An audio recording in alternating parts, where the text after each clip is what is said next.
이금숙 집사. 딸아이 학교에 청소를 하러 가는 수요일이 되면 그녀는 오전부터 빵을 굽기 시작합니다.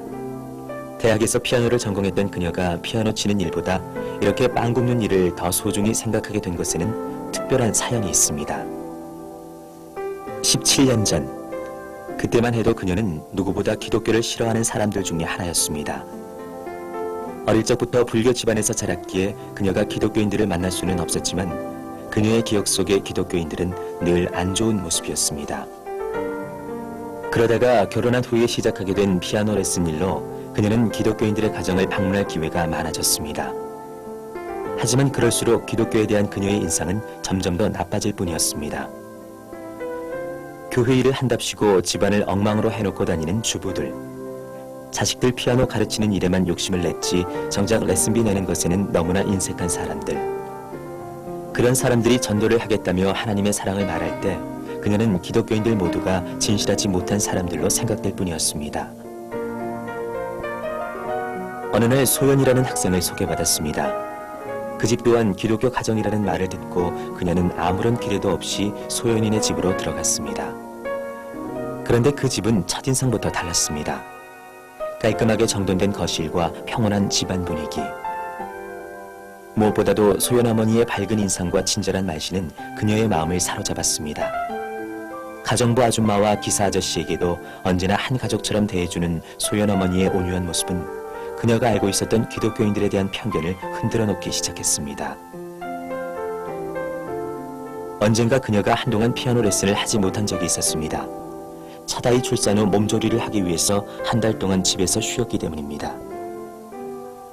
그때 소연 엄마가 그녀의 집까지 찾아왔습니다. 그녀가 일하지도 않은 한 달치 레슨비와 선물을 가지고. 당시 그녀가 가르치는 학생이 20명도 넘었지만 이렇게까지 그녀를 걱정해준 사람은 소연 어머니뿐이었습니다. 그리고 소연 어머니가 돌아간 자리에는 선물까지 놓여져 있었습니다.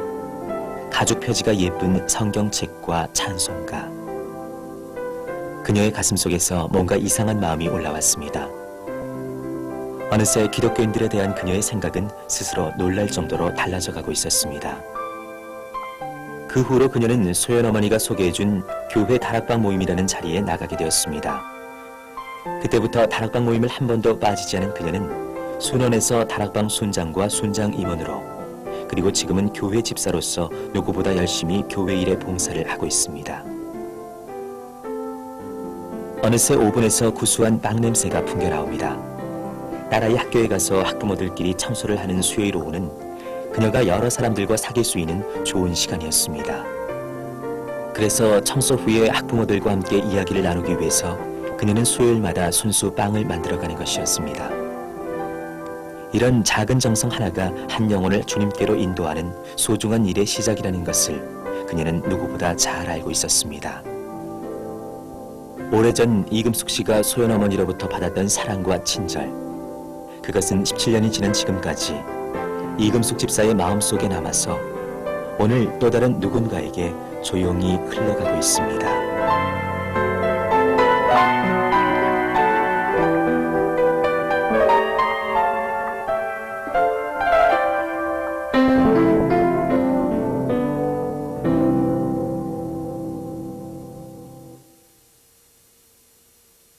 이 소연 어머니가 정말 그 레슨 선생님 그냥 가입이 줘서 보내고 그냥 하는 그런 사람으로 생각한 게 아니라 정말 인격적으로 대해주었던 그 사랑, 그 이금숙 집사님의 마음에 이렇게 남아있었던 거죠.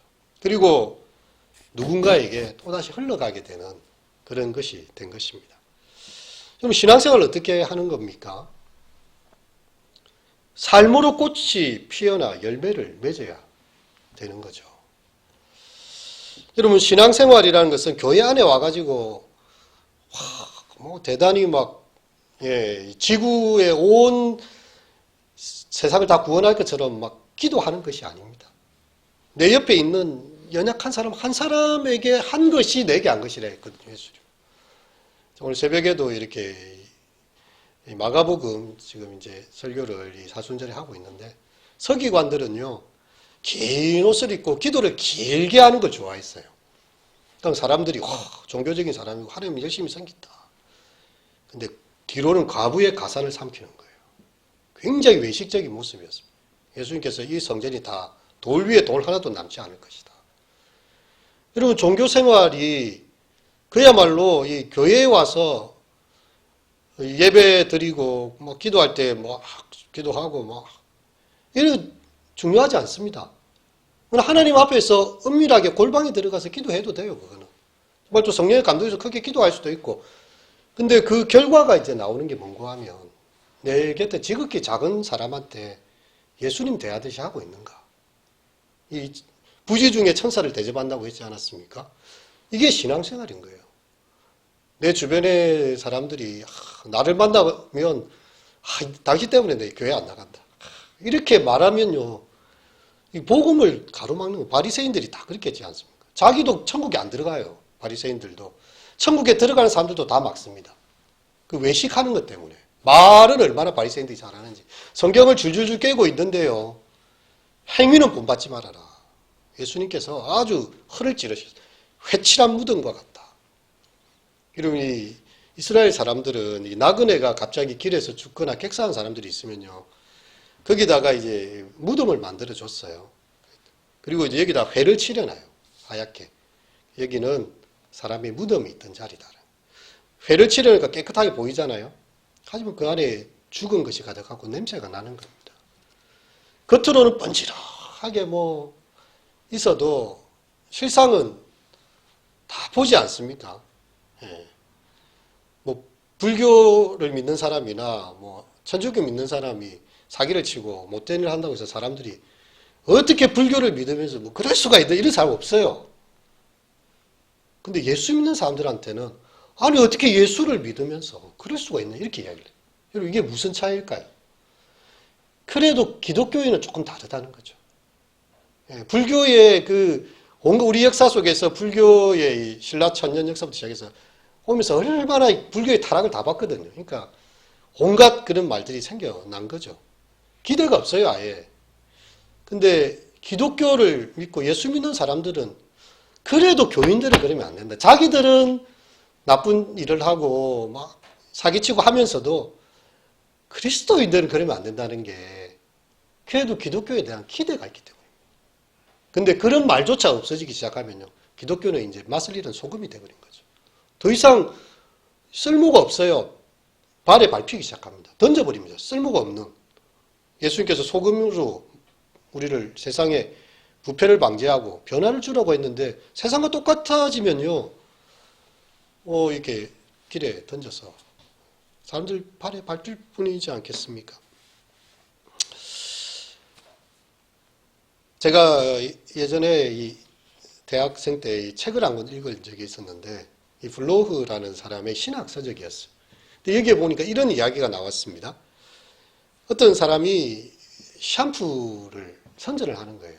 TV에 나와가지고 샴푸의 향을 확 맡으면서 머릿결을 자작하게 막 이렇게 날리면서 이 샴푸를 쓰니까 이렇게 기분이 좋고 머리가 상쾌해지고 너무 좋다고 선전합니다. 근데 누가 집에 가서 딱 본 거예요. 이 사람 샴푸 안 씁니다. 그 샴푸 안 씁니다. 그러면 어떤 느낌이 들겠습니까? 야, 이거 쇼다, 쇼. 그 사람의 말이 그 진정성이 느껴지겠습니까? 그 CF 광고 돈 받고 하는 쇼지. 실제로 이 사람은 딴 거 쓰고 있어요, 딴 거. 그렇게 하면서 우리 그리스도인들의 모습을 이야기하는 거예요. 정말 하나님에 대한 사랑이 있는 사람들인가? 정말 하나님의 말씀을, 성경을 하나님의 말씀으로 믿고 그 말씀을 두려움으로 섬기는 사람들인가? 하나님의 심판을 믿는 사람인가? 정말 천국과 지옥을 믿는 사람인가?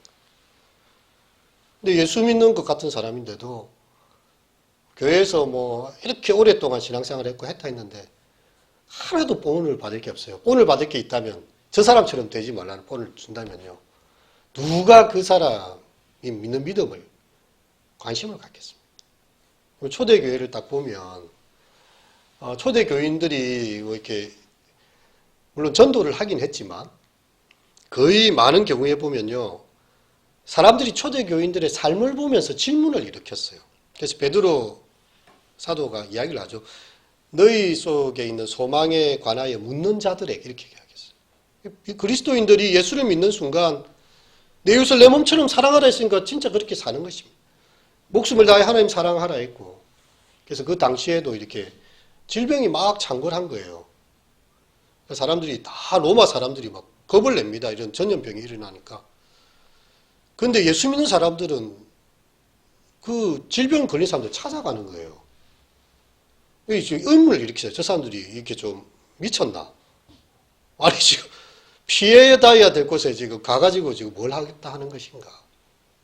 왜냐하면 그 사람들을 아무도 돕지 않기 때문에, 내 이웃을 내 몸처럼 사랑하라는 예수님 말씀 때문에 그렇게 살아가니까 사람들이 질문을 일으키는 거예요. 당신들은 우리가 좀 이해를 못할 상식을 벗어난 사람들인데 뭐 때문에 환자들을 저렇게 찾아다니고 가족들도 지금 다 피하에 있고 다 형제 자매도 다 나몰라라 하는데 어찌 거기에 가가지고 그 사람들 수발을 들고 하고 있느냐.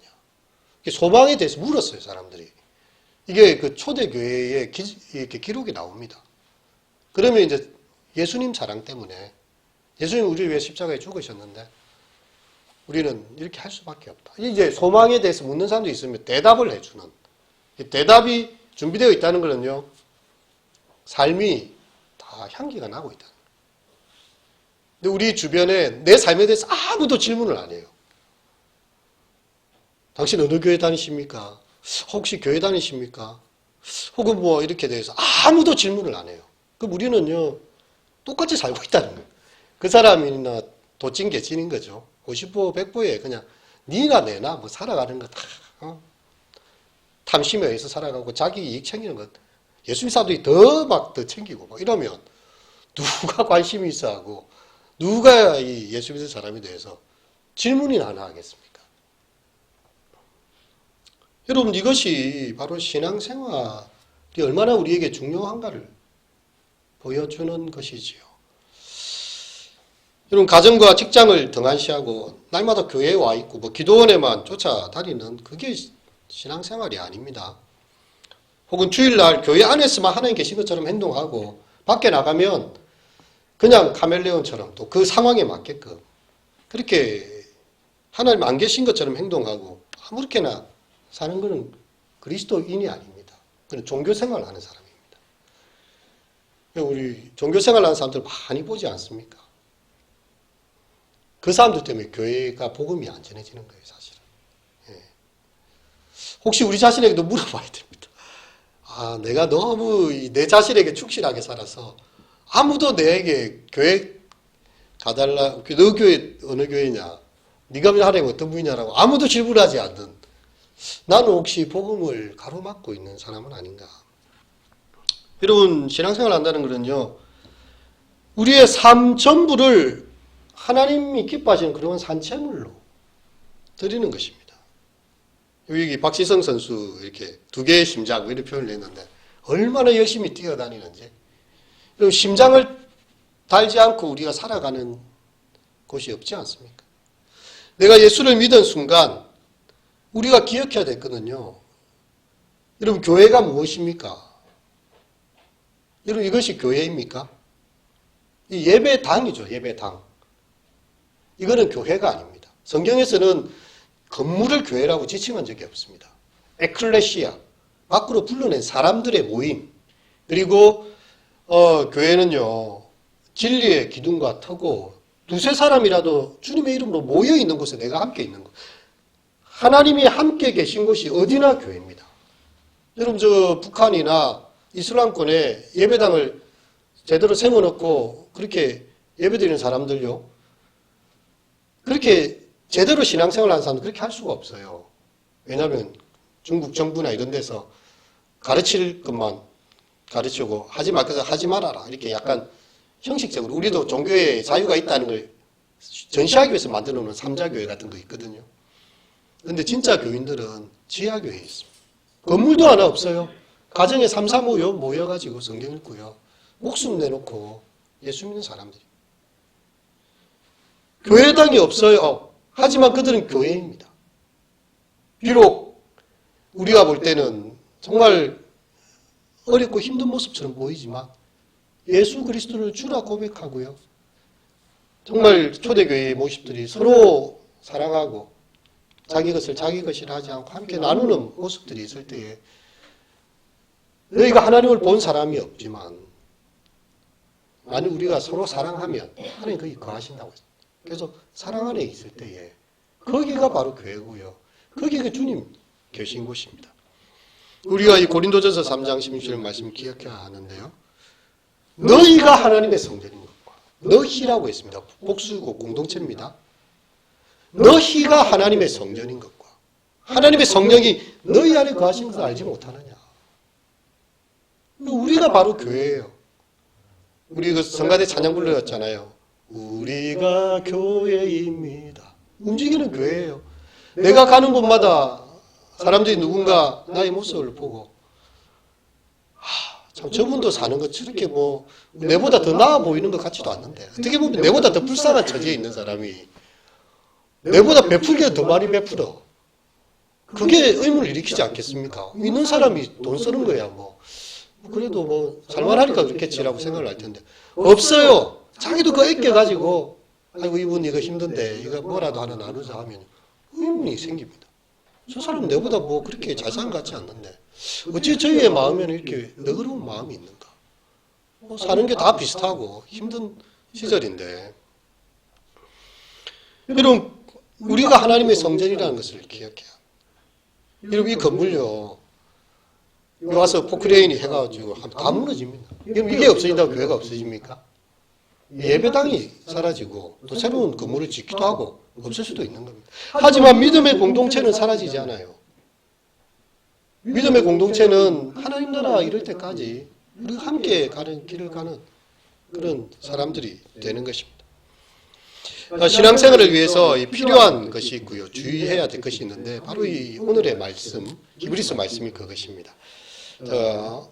35절 말씀, 36절 말씀, 다시 한번 36절과 7절 말씀 먼저 해보겠습니다. 시작.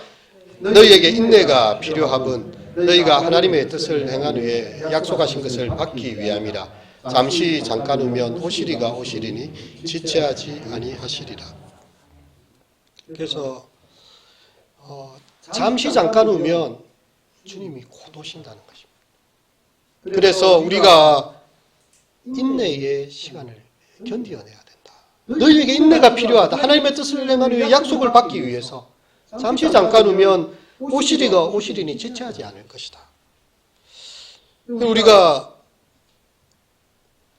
지금의 고난을 생각할 때요. 칼빈 선생님이 그 마지막에 이렇게 죽기 전에 이 성경 구절을 그렇게 외우다가 돌아가셨다고요. 종교개혁자 칼빈 선생님이. 우리의 고난은 잠깐이요. 예, 우리의 잠시의 고난이 장차올 영광에 좋게 비교할 수 없도다. 칼빈 선생이 이렇게 누군가 찾아왔습니다. 이 집에 찾아와가지고 대칼빈 선생, 기독교 강요를 적었잖아요. 28살에. 성경을 다 요약하는 기독교 강요를 20대에 다 적었던 천재예요. 그리고 종교개혁의 모든 그 이론적 기초를 다 놓은 사람이고 대단한 사람입니다. 제네바의 그 시를 종교개혁을 했던 그런 일을 했던 사람이고. 근데 와보니까 너무 초췌한 사람이 앉아있는 거에서 시종인가 싶어 칼빈 선생님 만나러 왔는데 당신 뭐 하는 사람이요? 이렇게 하는 거예요.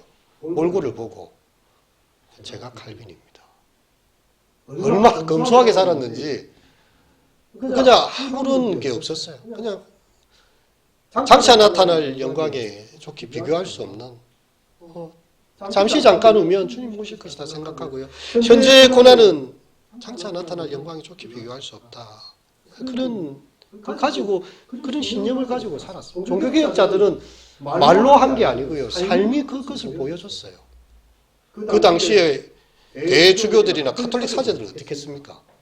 왕과 같은 권력을 누렸습니다. 영지마다요. 농토 땅이 얼마고요. 수도원마다 그 소장농이 얼마고요. 왕처럼 살았어요. 근데 칼빈 선생은 그냥 사람들이 와서 찾아봐도 누군지를 못 알아볼 정도로 그렇게 검소한 삶을 살아요. 그 종교개혁의 힘 아닙니까? 정말 하나님께서 내게 보상하실 것이고 이 땅의 것들은 다 지나가는 것이다. 사람들이 그 당시의 사제들이나 가톨릭의 추기경들이나 교황을 보면서 뭘 예수님의 모습을 받겠습니까? 예수님 이름을 뒤에 내세우고 자기들이 왕으로 군림하고 있으니까 예수님은 자신의 허리를 동이고 제자들의 발을 씻었는데 그들은 왕관을 쓰고요. 그러면서 세금을 바치라고 하고 자기를 종처럼 부리는 이런 사람들은 하나님 믿는 사람이 아닌 거예요. 근데 칼빈이나 루트나 제빙글리나 이런 사람들은 정말 그 복음의 말씀을 따라 살아가니까 종교개혁이 메시지가 힘이 있고요. 사람들이 그 앞에 겸손히 엎드렸던 것입니다. 여러분 우리가 이번에 이 동계올림픽 봤지만요. 이 선수들이 얼마나 피나는 노력을 하는지 모릅니다. 한 선수가 1000분의 1초 차이로 0.07초죠. 이렇게 발을 끄집어내가지고 금메달 라인에 통과했어요. 마지막 순간까지 그 들어오는 그 라인까지요. 최선을 다해서 딱 들어왔을 때 1000분의 1초 차이로 은메달을 땄어요. 얼마나 그 감격스럽습니까? 그동안 얼마나 그 때문에 다이어트 해야 되고 먹고 싶은 거 못 먹고 경기하는데도 고생스러웠지만 마지막 메달을 목에 걸고 감격의 눈물을 흘립니다. 그동안의 모든 눈물과 땀을 다 잊어버리는 것입니다. 여러분 우리가 살아가는 삶에 이 땅에서 이렇게 예수 믿는다고 이렇게 큰 부자가 되지 않습니다. 예수 믿으면 가난해져요. 왜냐하면 예수 믿는 사람은 나눠주는 삶이거든요. 우리 주 예수께서 말씀하신 바 주는 자가 받는 자보다 복되다 이렇게 말씀하셨잖아요. 그죠? 예수님의 제자들도 배와 그물을 버려두고 예수님을 쫓아왔고요. 정말 그들이 자신의 것을 나누고 살았기 때문에 이 땅에서는 가난한 삶이었습니다. 있는 것도 포기하는 삶이었어요. 하지만 그들은 하나님 나라의 영원한 나라를 상속하는 그런 사람들이 된 거죠. 근데 이것이 잠시 잠깐 우라는 것입니다. 지금 이 땅에서 우리가 얼마나 부귀 영화를 누려야 얼마나 좋은 집에 살고 얼마나 사치품들을 끌어당기고 뭘 호요시켜야 얼마나 살겠습니까? 다 하나님 앞에 가면 어리석은 부자의 인생처럼 오늘 밤 네 영혼을 취하면 이거 예배한 게 네 거냐라고 주님 말씀하실 텐데. 그래서 인내가 필요하죠. 주님께서 우리의 삶을 보상하시는 그날 이 땅에서도 주님께서 필요할 때는 보상을 주십니다. 하지만 이 땅에서 혹시 못 받는다 할지라도 반드시 너희 보물을 하늘에 쌓아두라. 그리고 기독교는 금욕의 종교가 아닙니다. 불교는요 공술의 공수거고 색적시공 공적시색입니다. 그래서 출가하는 거예요. 머리도 다 깎고요. 모든 것을 다 버리고 욕심을 다 버려야 된다는 생각조차 다 버릴 정도로 그렇게 갑니다. 근데 인간 속에 욕심이 있고 인간 속에 있는 것을 긍정하지 않는 거죠. 예수님은 이야기하세요. 너희가 보물을 추구하는 그 마음을 하늘에 쌓아두라. 하늘에. 준다는 거예요. 하나님께서 주고 이 땅에 쌓아두는 것은 도적이 해하고 동록이 이렇게 다 해야지만 하늘에 쌓아두는 보물은 절대 해하지 못한다. 그래서 너희가 구제하여 낡아지지 않는 주머니를 만들어. 구제하라는 거죠. 나누어 주라는 것입니다. 그러면 낡아지지 않는 주머니를 만들고 하늘에 상급을 예배한다. 예수님께서 얼마나 제자들에게 말씀하셨으면 이 소자가 목마를 때에 냉수 한 그릇을 그에게 나의 이름으로 대접한 것조차도 그 냉수 한 그릇조차도 천국에서 결단코 상을 잃지 않을 것이다. 이 도스토옙스키의 소설에 보면 이런 재미있는 표현이 있는데요. 어떤 할머니가 너무 구두생이 살았어요. 자기 것만 챙겨 살았어요. 그다가 이제 지옥에 탁 떨어져 있는데 이건 우화입니다. 이 사람이 혹시 평상시에 누군가에게 베푼 게 있는가? 뭐 그래도 생각해봐라. 너무나 자기 것만 챙기는 사람이었어. 그 거지한테 양파 하나 준 적이 평생에 하나 있습니다. 자기 거 하나 준 게 거지한테 양파 하나 준 거 있습니다. 그 양파를 한번 지옥에 한번 내려줘봐라. 그 양파를 잡고 올라올 수 있나요? 우리가 살아가는 삶에요. 하나님께서 물 한 그릇 소자에게 내 이름으로 대적하는 것조차도 결단코 하늘나라의 상을 절대 잊지 않을 것이다. 저는 그렇게 말씀하셨습니다. 그래서 우리에게 이 땅에서 지금 현재 당장의 보상이 없다 할지라도 너희에게 인내가 필요함은 너희가 하나님의 뜻을 행하기 위해 약속하신 것을 받기 위함이다. 우리가 그냥 퍼주는 거 아니에요. 우리는 하나님께서 주실 그 더 큰 약속이 있습니다. 이거는 쇠하지 않고 변하지 않는 하나님의 나라고요. 이 땅의 모든 사람들이 이게 이 땅에서의 모든 것에 이생의 자랑과 육신의 정욕과 안목의 정욕을 쫓아 살아가고 그 모든 것이 다 지나고 하나님 앞에 설 게 아무것도 없다 할지라도요. 우리가 하나님 앞에서 행했던 거 다 하나님 기억하시고 보상해 주는 날이 반드시 있다. 하나님의 뜻을 행한 위해 약속하신 것을 받기 위함이라. 잠시 잠깐 오면 오실 것이기 때문에 우리가 그것을 기대하고 기억하고 나가는 것입니다. 그러면 주의할 것은 무엇일까요? 38절과 39절 말씀입니다. 함께 읽겠습니다. 나의 의인은 믿음으로 말미암아 살리라. 또한 뒤로 물러가면 내 마음이 그를 기뻐하지 아니하리라 하셨느니라.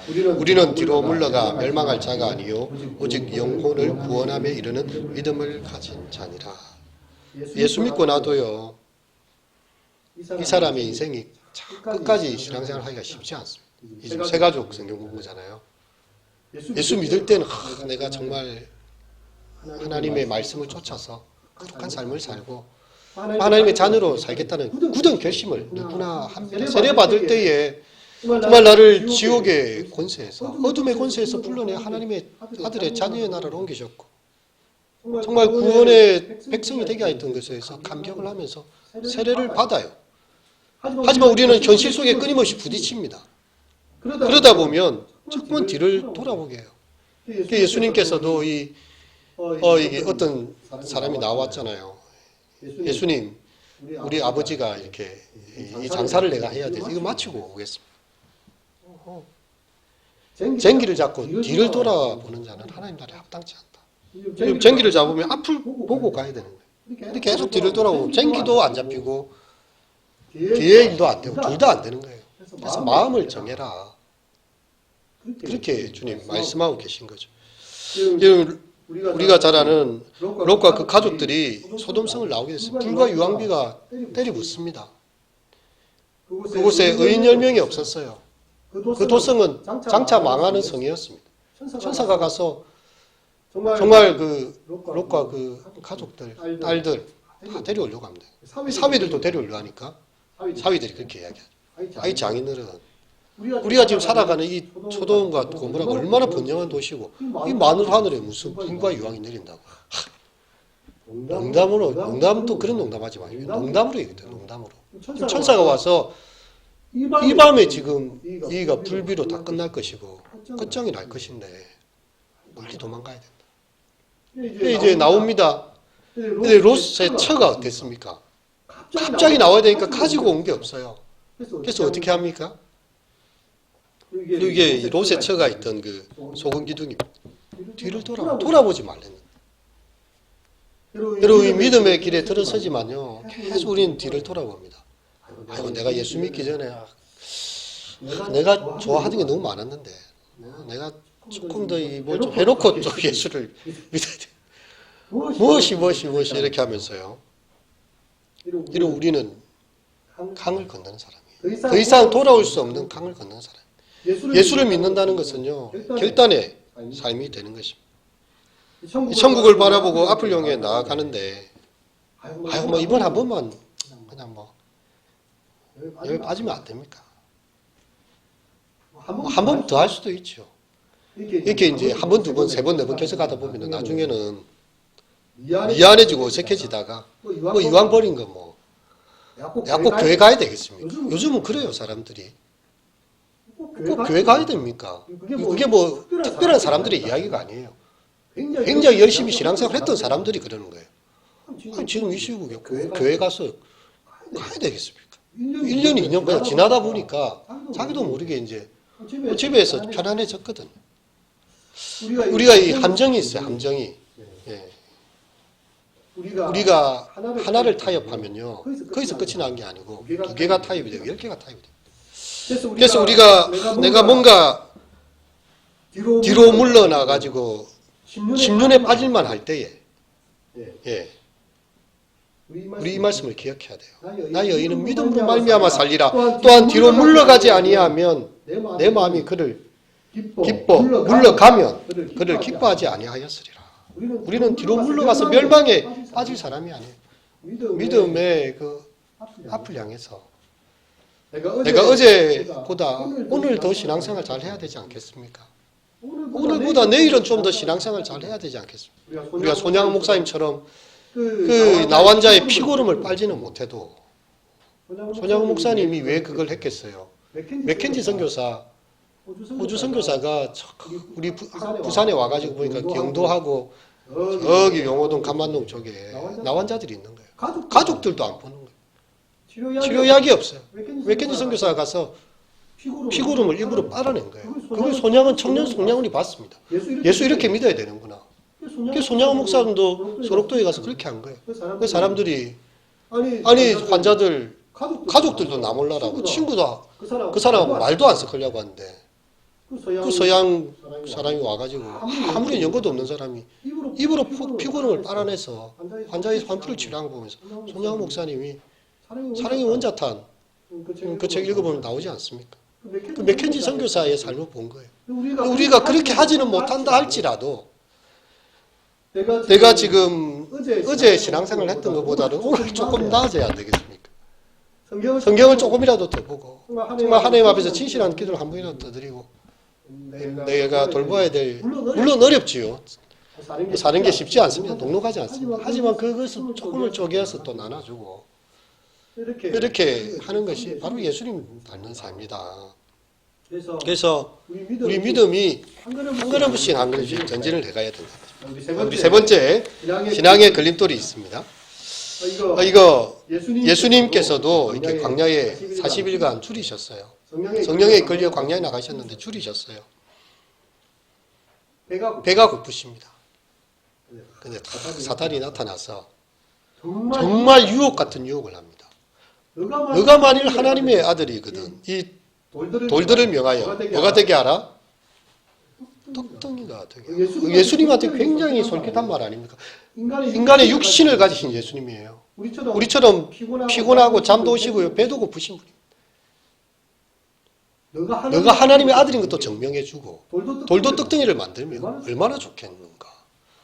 현실에 딱 맞게 이야기하는 것이 바로 시험입니다. 시험이 전혀 생뚱하게 오지 않습니다. 합리적으로 다 이해가 돼요. 그 사람 말이. 그러니까 시험이 되는 거예요. 그래서 예수님께서 하나님과 돈을 겸하여 섬길 수 없다 이랬잖아요. 여러분 돈의 힘이 얼마나 큰지를 예수님은 알고 계셨습니다. 만몬의 힘, 사람들의 이 현실에 착 붙어있는 이 물질의 힘이요 얼마나 큰지 하나님을 겸하여 섬길 수 없다고 말할 정도로 그렇게 큰 힘을 가지고 있습니다. 예수님께서 이야기하시죠. 한 여인이 두 남자에게 마음을 줄 수 없는 것처럼 한 종이 두 주인을 섬길 수 없는 것처럼 너희가 이 돈의 노예가 되어서는 되지 않는다. 여러분 우리 교회는 우리는 돈의 노예가 아닙니까? 여러분 사실 기독교 신앙이 줄 수 있는 힘이 바로 그것입니다. 하나님께서 세상을 만들었지 물질에서 세상이 나오지 않았다는 믿잖아요. 예수님께서도 말씀하시지 않습니까? 사람이 떡도 필요하지만 떡으로만 사는 것은 사람이 아니라는 거예요. 떡도 필요하지만 오직 하나님의 입으로 나오는 말씀이 필요하다는 것입니다. 하나님의 말씀을 더 우선시했어요. 돈을 사랑하는 것이 일만하게 뿌리가 됩니다. 돈이 일만하게 뿌리는 아니지만 돈을 사랑하게 되면요. 많은 사람들이 근심으로 자기를 찌르게 됩니다. 교회 안 나오는 이유를 단순하게 보면요. 교회 나와서 자기 경제생활에 전혀 도움이 안 됐다는 거예요. 가서 헌금해라 하지요. 어디에서 그런 걸 합니까? 다 일해서 자기 돈을 받잖아요. 노동의 대가로. 근데 교회 와서는 다 봉사하는데 헌금까지 해. 이해가 안 되는 거예요. 내가 고생했는데 왜 내가 돈까지 내야 되지? 근데 예수님을 아는 사람들은요, 이 신앙의 공동체 안에서 정말 향유를 깨어 바치면서도 아깝지 않았던 그 여인처럼 정말 나를 구원하신 그 사랑에 의해서 드려지는 건데, 우리가 이것에 대해서 정말 우리의 마음이 무너질 수 있다는 것입니다. 그래서 아굴이 그런 기도를 드렸습니다. 아굴의 기도, 거기 나와 있나요? 잠언 30장 7절에서 9절 우리 다 함께 읽어보겠습니다. 시작! 내가 두 가지를 주께 구하였사오니 나의 죽기 전에 주시옵소서. 곧 허탄한 거짓말에 내게서 멀리 하옵시며 나로 가난하게도 마옵시고 부하게도 마옵시고 오직 필요한 양식으로 내게 먹이시옵소서. 혹 내가 배불러서 하나님을 모른다 여호와가 누구냐 할까 하오며 혹 내가 가난하여 도적질하고 내 하나님의 이름을 욕되게 할까 두려워. 아굴은 돈이 너무 많아지는 것도 경계했습니다. 왜냐하면 사람이 교만해져요. 하나님을 모른다고 여호와가 누구냐라고 그렇게 되시기를 원치 않습니다. 그렇다고 너무 가난해서 뭐 먹고 살아야 되니까 도적질을 하게 되면 하나님 믿는 사람이 남의 그 도적질을 하고 있고 이렇게 그것도 아니지 않습니까? 예수님께서 가르치신 기도회처럼 일용할 양식을 주시오. 하나님 오늘 살아야 될까? 더 이상 많은 걸 바라는 것이 아닙니다. 오늘 먹을 것이 있고 입을 것이 있다면 주님 그것으로 감사하게 살겠습니다. 그런 정말 이 아주 가난하지만 검소하면서도 이 중요한 마음이에요. 근데 요즘 이런 마음들을 그리스도인들이 지켜가기가 쉽지 않습니다. 왜냐하면 세상 사람들이 이 물질과 돈에 대해서 너무나 많은 것들이 꽉 차 있거든요. 성경에서만이 하나님께서 우리를 먹이신다고 이야기를 하고 눈에 보이는 물질을 찾기를 원하지 않겠습니까? 당장 기도한다고 뭐 해결 안 되는데 갑자기 100만 원이 주어졌어요. 백화점 가서 필요한 거 바로 살 수 있습니다. 어느 게 더 매력적인 신으로 다가오겠습니까?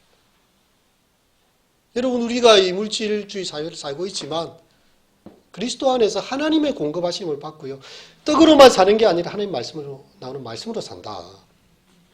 그것이 바로 우리가 넘어가야 될 첫 번째입니다. 두 번째는요. 성전 꼭대기에 딱 예수님 그놓고 뛰어내리라. 성경을 인용을 해요. 예수님께서 기록되었으되 이렇게 하니까 그러면 시편 말씀에 기록되었으되 천사가 너의 발을 붙들어 다치지 않게 하리라고 성경에도 기록되어 있다. 저기 뛰어져 내리면 사람들이 당신이 다 안 죽고 살아나는 거 보면 하나님의 아들이라는 걸 부활로 알 수 있지 않겠느냐. 야, 정말 이목 집중을 하라는 것, 인기를 추구하라는 것이, 명예를 추구하라는 것입니다. 근데 예수님께서 이걸 거절하시죠. 사람들의 인기를 구하는 것. 주님께서 그걸 원하지 않으셨습니다.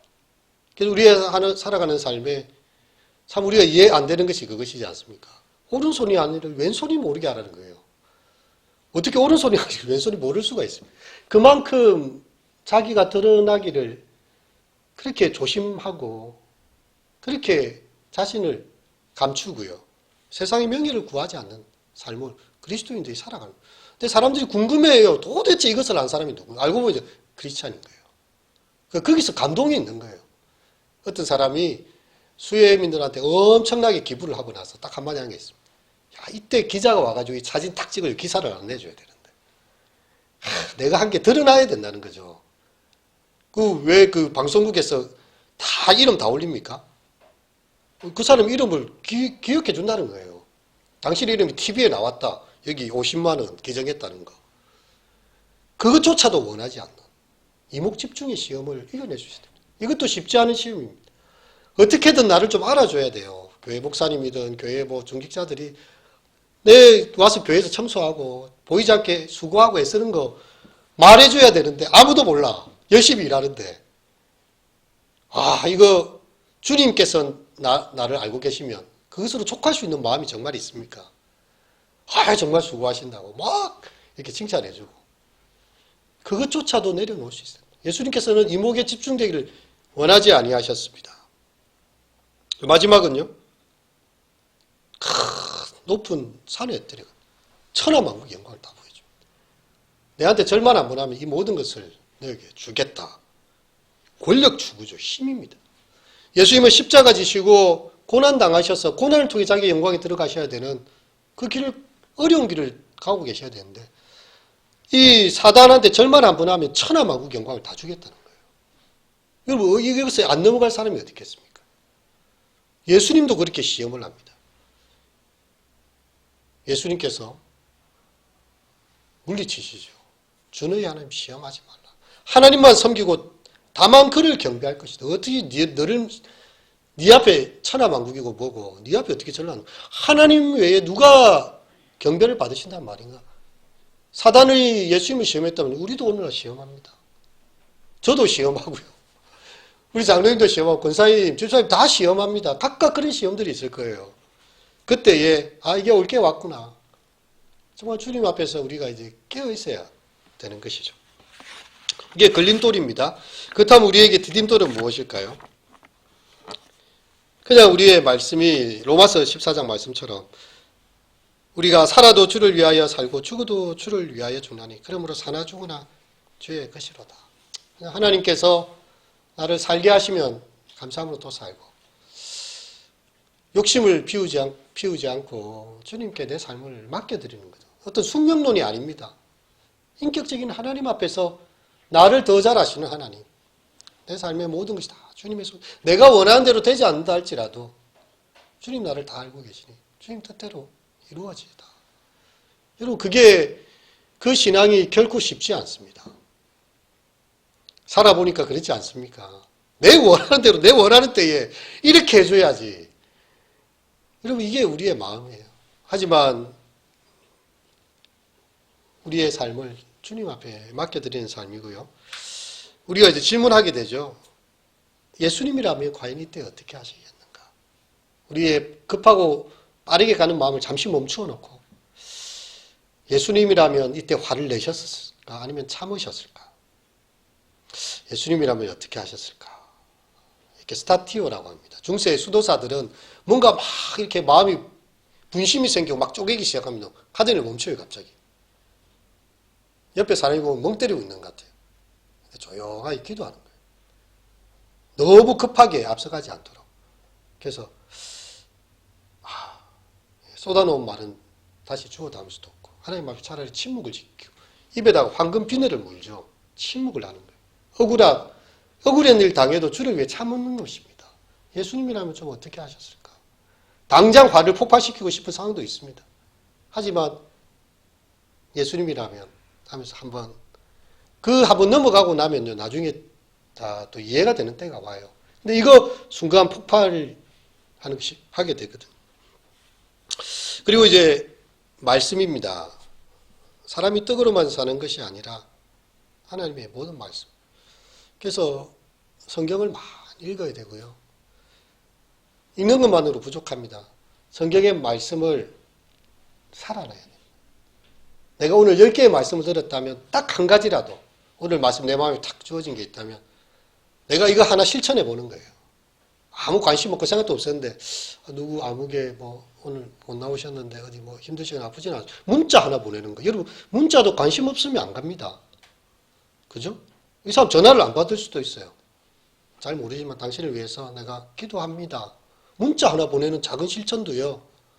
그게 받는 사람 입장에서는 누가 나를 왜 이렇게 기도하고 있고 나는 기도도 못하고 이러겠지만 그렇게 마음 쓰고 있구나. 이 문자 하나 보내는 작은 실천도 실천입니다.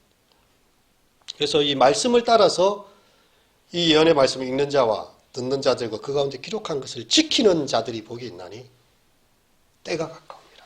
계시록 말씀이 그렇게 나오지 않습니까? 이 마지막은 기도입니다.